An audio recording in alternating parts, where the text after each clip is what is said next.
AMHERST, kicking woes have been a recurring theme for a UMass team that's struggled to win close games in recent years.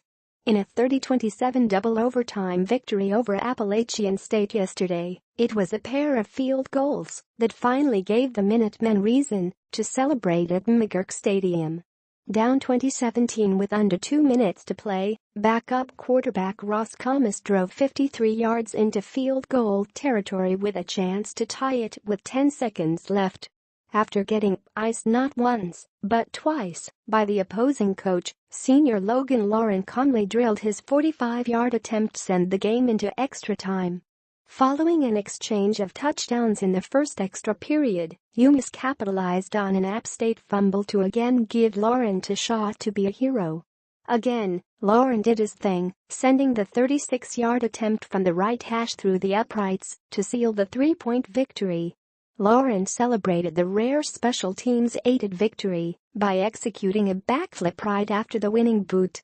"I was just thinking of how hard our team has worked to overcome these close games," Laurent said. "I just wanted to give our team another opportunity to make a play and get the win." UMass coach Mark Whipple, whose team was 0-6 before getting back-to-back wins over Georgia Southern and now the Mountaineers, was also relieved. "Just really happy for them," he said. "I'm happy for everybody that's involved with the program. We've been close. I thought there was obviously a lot of resiliency. We kept fighting to show everyone in this room that's how it was going to be." The joyous moment was in stark contrast to a scary scene earlier in the game that left quarterback Andrew Ford immobilized on the turf and attended by team medical personnel for several minutes following a hit on an interception return in the second quarter. Ford, after throwing across his body to the right side of the field for the pick, was hit hard on the blind side by Mountaineers defensive lineman McGuirk Stout with 5:20 left in the half. Video replay cleared Stout of an ejection for targeting, but the blow drew a personal foul penalty and left Ford face down on the field while trainers and teammates gathered around him. Trainers cradled Ford's head and neck until a stretcher could be brought out to move him to an ambulance. Both teams spent the 10-plus minute breakdown on a knee and in prayer huddles. Strapped to the stretcher board, Ford flashed a thumbs up to the crowd as he was wheeled off.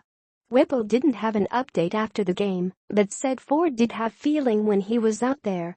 End run. Marky Young and the Minutemen will play their final game in Amherst this season when they host Appalachian State today. Staff photo by Christopher Evans. UMass's victory in Amherst finale versus Appalachian State. Rocky Mountain High. UMass's Kale Maker puts on his Colorado Avalanche jersey last night in Chicago. Prized recruit Kale Maker has UMass hockey thinking big.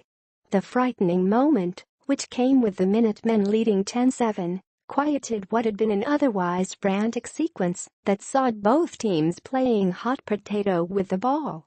Then, after 3 consecutive drives ending in turnovers, Marky Young, a 15 carries, 132 yards, 2 TDs, provided the biggest lightning strike of the game, taking a handoff 95 yards for a streaking touchdown to put UMass up 17-7 with 4:09 left in the half.